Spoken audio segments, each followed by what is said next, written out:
Heya Cryptozens. Tonight's show. Citadel and BlackRock deny Terra Luna plot. Germany's new crypto tax law. And 2 more victims of UST's depegging. It's 10 p.m. Pacific time. The date is May the 14th, 2022. Welcome back to Crypto Overnighter. I'm your host, Nick. The cover model for this podcast is Tex, and together we take a nightly look at the crypto, NFT, and metaverse space and the industry that surrounds it. Take a minute and go ahead and subscribe to the podcast now, because we're here at 10 p.m. every night to bring you the crypto news analysis that you need to start your day. And keep in mind, nothing in this show should ever be considered financial advice.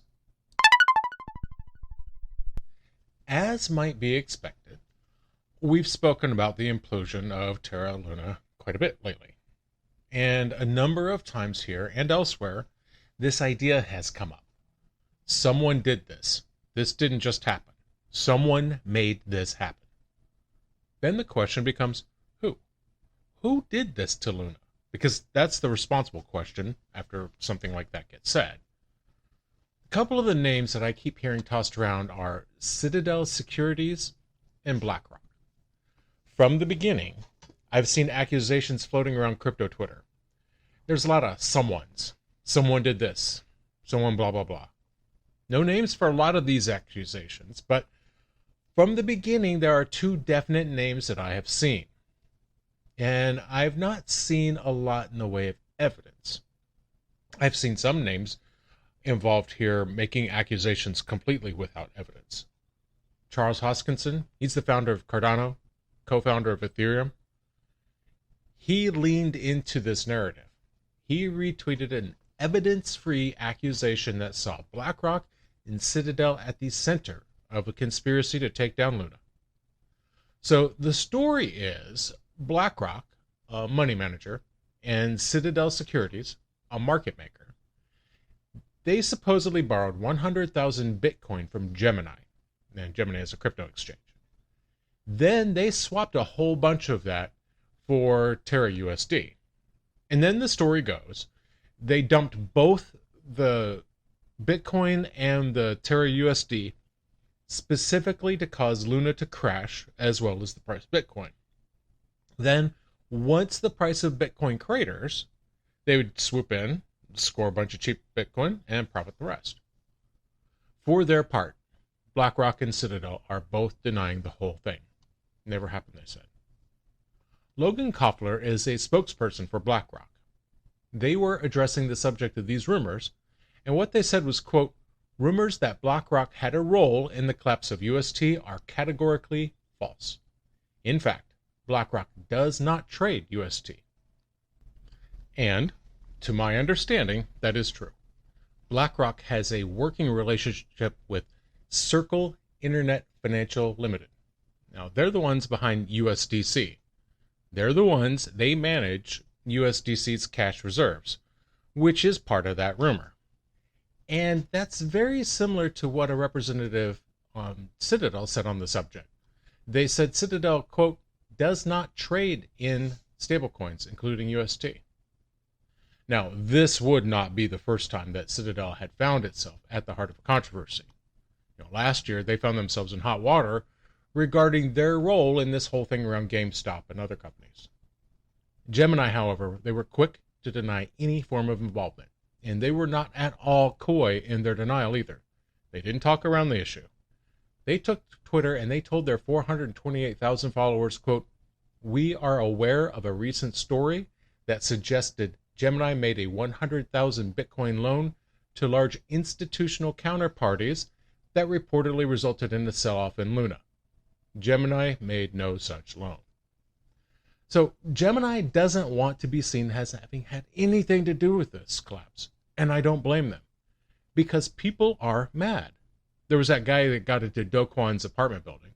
Scared his wife. He showed up, he said he was looking for Do Kwon. And as it turns out, there might be more people looking for him. Not angry investors. Cops. I saw evidence of a police report that had been taken out against Do Kwon by name. They called UST a Ponzi scheme that retail investors were not sophisticated enough to avoid. So with police action and scary guys showing up at people's houses. I understand. I would not want my name associated with this in any way. Let's take a quick look at the markets.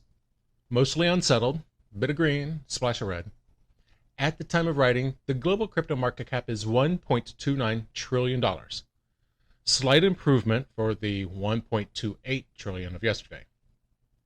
The top 5 cryptos by market cap are Bitcoin up 1.9%, Ethereum up 0.41%, Tether, USDC, and Binance Coin up 3%. Germany loves their hodlers. Actually, it seems that they love crypto in general. In April, we covered the fact that CoinCub declared Germany to be the most crypto-friendly country in 2022.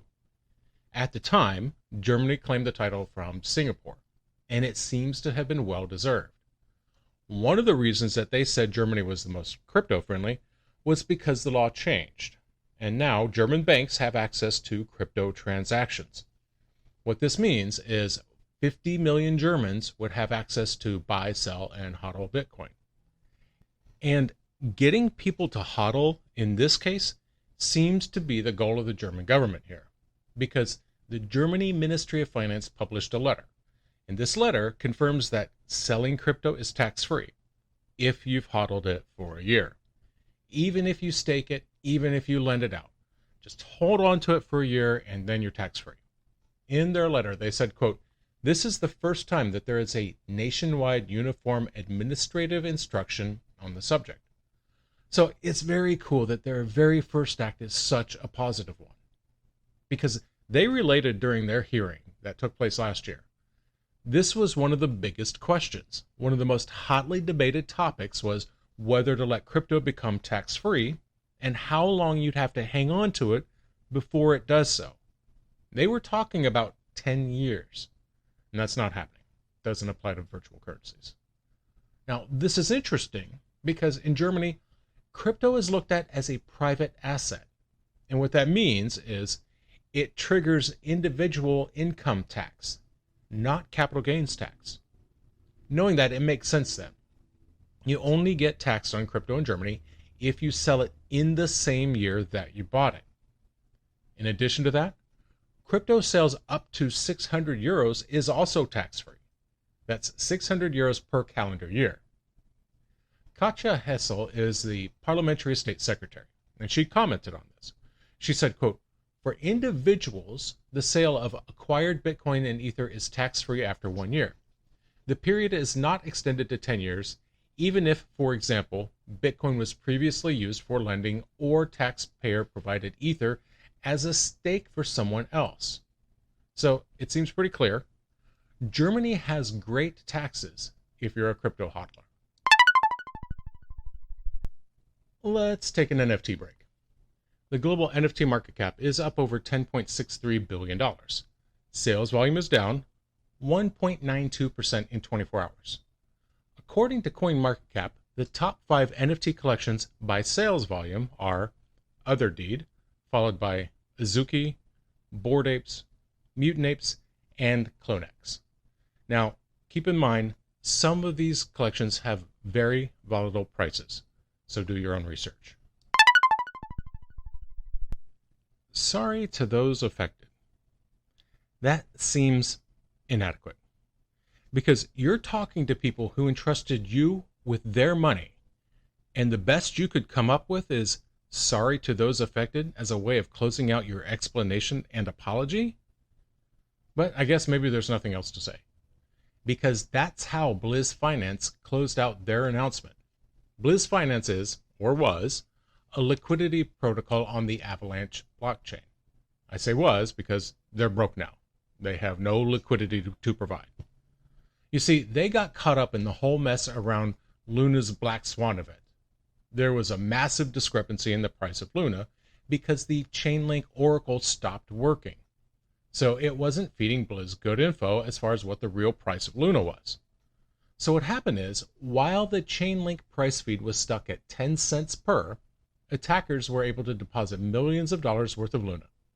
Then they proceeded to, quote, borrow all the capital. What that means is that they were able to draw out all the funds before Blizz finance team could get things taken care of. They didn't even get a chance to respond. So this is the apology they tweeted out. Quote, Chainlink pausing the Luna Oracle allowed several attackers to deposit millions of Luna, which is still worth 10 cents according to Chainlink Oracle, to borrow all the collateral. The protocol has been drained before we could pause due to our time lock. We have built on the AVAX ecosystem in good faith with the expectation that the Chainlink oracles would behave as expected. Sorry to those affected. So, for their part, they're throwing serious shade at Chainlink. Their claim is that this whole thing was only possible because Chainlink's oracles were misbehaving. So, these guys put in a bunch of Luna to withdraw all the collateral they could get their hands on. And the system, it lets it through because they think the collateral that's being offered is one value when it's not. Then the exploiters can pay back the loan at a lower, accurate representation of Luna's true value. And they weren't the only ones. Venus Protocol, they got hit too. Now, Chainlink paused the Luna price feed, and when they did that, the price was at 10.7 cents per Luna. And the price got stuck at that level for as long as the price feed was stopped. This cost Venus Protocol $11.2 million. Apparently, there's funding that will come from the risk fund, and they're going to make people whole that way. Here's the thing. I've seen a lot of people kind of taking Chainlink to task over this. And I mean bystanders, not people from Blizz or Venus. And it seems like these bystanders blame Chainlink for the situation. However, that blame is not universal, and it seems like that blame might not be deserved either. As Twitter user The Software Jedi points out, Chainlink price feeds have tools to prevent this very thing from happening. So from their standpoint, and linking to the documentation, this was the negligence of Blizz and Venus, not due to Chainlink in any way. So this all happened while the Terra Link blockchain was halted. When Terra dropped 99%, they stopped the blockchain. They wanted to protect the remaining assets from a governance attack. And this attack would only be possible because of the extreme low cost per Luna, and that's because the Terra USD Luna balance mechanism was minting an absurd amount of Luna, trying to bring USD back to its peg. And that's going to do it for us tonight. Thank you so much for joining us. I really appreciate it. If you've enjoyed tonight's show, then like, comment, and subscribe. Give us a glowing review. Do you have questions or comments? Reach out and let us know. The email address is nick@cryptoovernighter.com. That's nick@cryptoovernighter.com. And check out my other podcast, Crypto in 5 Minutes. We have 41 educational podcasts, 5 minutes to explain one concept in crypto. And as always, may peace